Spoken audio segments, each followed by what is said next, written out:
साध संगत जी, आज हम बात करेंगे सिखों के पवित्र ग्रंथ श्री गुरु ग्रंथ साहिब जी के बारे में।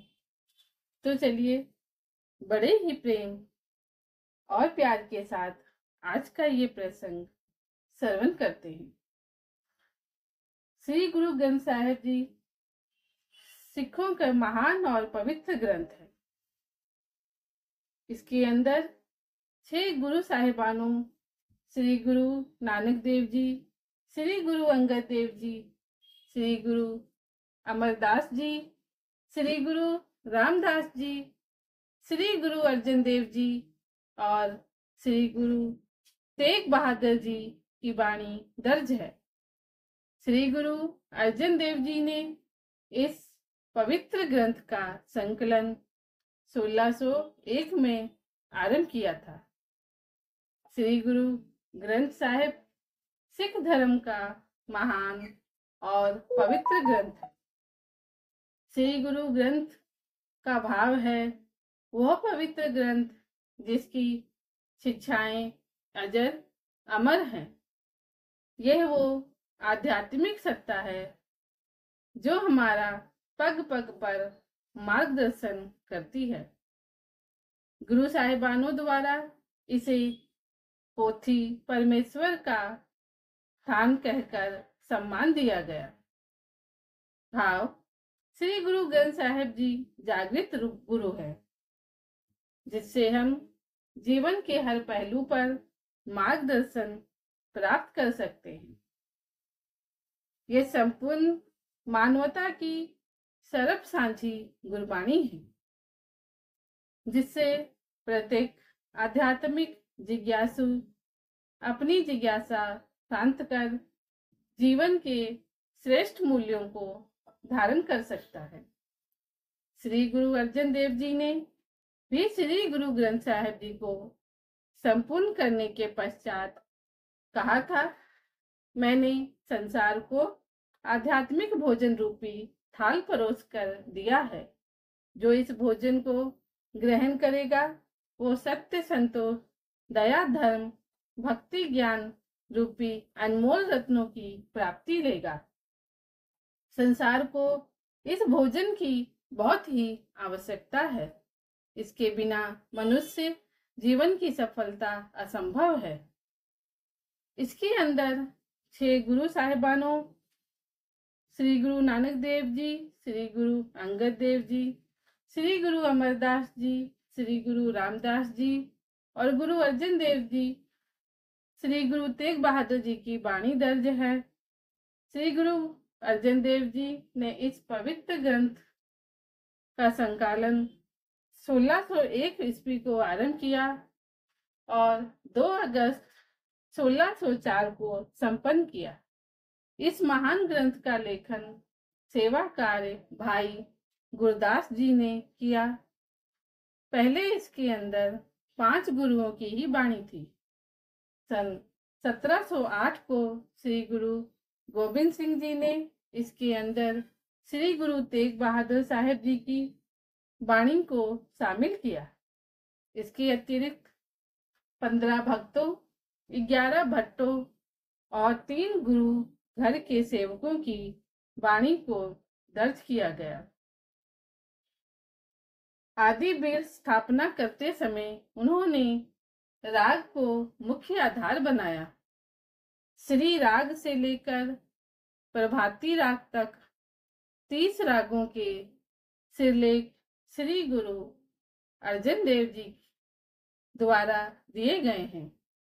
श्री राग गौड़ी, आसा, मांझ, गुजरी, देवंघारी, बिहागड़ा, वडहंस, सोठी, धनासरी, जेठसरी, टोडी, बैराडी, तिलंग, सुही, बिलावल, गौड़, रामकली, नटनारायण, माली, गौड़ा, मारू, तुखारी, केदार, भैरव, बसंत, सारंग, मल्हार, कान्हाड़ा, कल्याण और प्रभाती। राग जय जयवंती में रचित वाणी श्री गुरु तेग बहादुर साहेब जी की है, जो कि दूसरी बीड़ में शामिल की गई है, जिसके संस्थापक श्री गुरु गोबिंद सिंह जी है। वर्तमान में श्री गुरु ग्रंथ साहिब जी 1430 पन्नों में उपलब्ध है और इसके अंदर सुशोभित वाणियों, इसके 36 वाणिकरों की भाषा, भेष, परिवेश अलग अलग होने के बावजूद भी अनेकता में एकता का सूत्रपात दृष्टिगोचर होता है।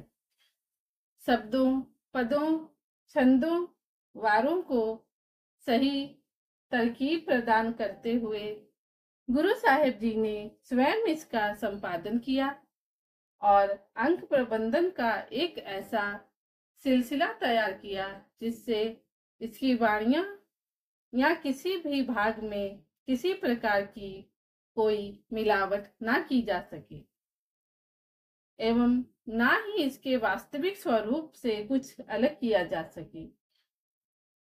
श्री गुरु अर्जन देव जी ने वाणी की संस्थापना करते समय संगीत के सूक्ष्म रहस्यों जैसे राग, उपराग, संयुक्त राग, ताल, घर, वारें, धुनिया, टेक और रहाव जैसे संकेतों को दर्ज किया है। इसके अतिरिक्त लोक धाराएं, घोड़ियां, बारहमासे, अलावणियां, सद इत्यादि को ध्यान में रखा है। वाणी के अर्थ निश्चित करते हेतु श्री गुरु अर्जन देव जी ने शब्द जोड़ों और मात्राओं की एक विशेष प्रणाली विकसित कर दी। श्री गुरु ग्रंथ का पहला भाग नित्यनेम की वाणी, दूसरा राग बुद्ध कृतियां हैं, अंतिम भाग छंदों, श्लोकों, सवैयों, गाथा, चौपदों पर आधारित है।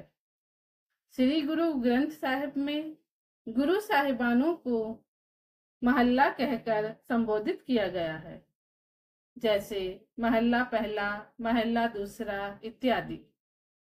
श्री गुरु अर्जन देव जी को उच्च कोटि के संपादक कहना कोई अतिकथनी नहीं होगा।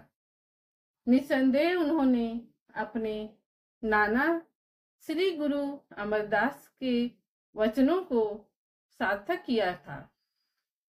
यूं कह सकते हैं कि पूर्ण गुरु के वचन कभी मिथ्या नहीं होते।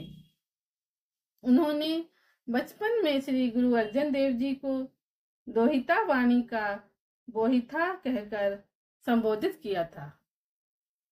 उनके वचन कैसे पलट सकते थे, क्योंकि संत वचन पलटे नहीं जाते। पलट जाए ब्रह्मांड भाव महापुरुषों के वचन अटल हुआ करते हैं। श्री गुरु अर्जन देव जी से पूर्व भी गुरु साहिबानों के पवित्र वचनों वाली पोथियों गुरुमुखी में मौजूद थी।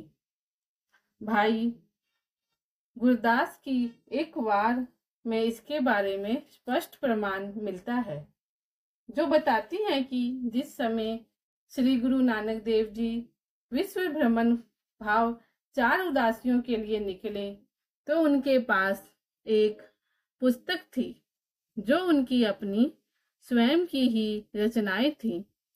पुरातन जन्म साखी के अनुसार उन्होंने ऐसी ही एक हस्त लिखित पुस्तक श्री गुरु अंगद देव जी को अपना आध्यात्मिक उत्तराधिकारी सौंपते समय भी प्रदान की थी। वाणी भाव गुरु के आए अकाल पुरख, धुर से आए अकाल पुरख के हुक्म का उस समय पर भी सिख बहुत सम्मान करते थे। वाणी गुरु, गुरु है वाणी श्री गुरु रामदास जी का राग नट नारायण में फरमान है। श्री गुरु नानक देव जी भी उच्चारण करते हैं, वाह वाह वाणी निरंकार है, तिस जेवट अवर न कोई। जब श्री गुरु ग्रंथ साहिब का संपादन और लेखन संपूर्ण हो गया तो श्री गुरु अर्जन देव जी ने बाबा बुड्ढा जी से पूछा कि श्री गुरु ग्रंथ साहिब जी का प्रकाश कहाँ पर किया जाए। तो उन्होंने कहा, हे गुरुदेव, आप अंतर्यामी हैं, परंतु श्री हरमंदिर साहिब जी से उचित कोई स्थान नहीं है। गुरु साहिब उनकी बात सुनकर बहुत ही प्रसन्न हुए। आदि ग्रंथ जी का हरमंदिर साहिब जी में 1 सितंबर 1604 को विधिवत प्रकाश किया गया और उन्होंने बाबा बुड्ढा जी को ही पहला ग्रंथी सिंह स्थापित किया। श्री गुरु ग्रंथ साहिब जी की वाणी आध्यात्मिकता की कुंजी है। यह केवल नैतिक और मानसिक ही नहीं, शुद्ध श्रद्धा भावना को समेटे हुए है। यह संपूर्ण मानवता के लिए जीता जाता मार्गदर्शक है। यह मानव की भक्ति का आधार है।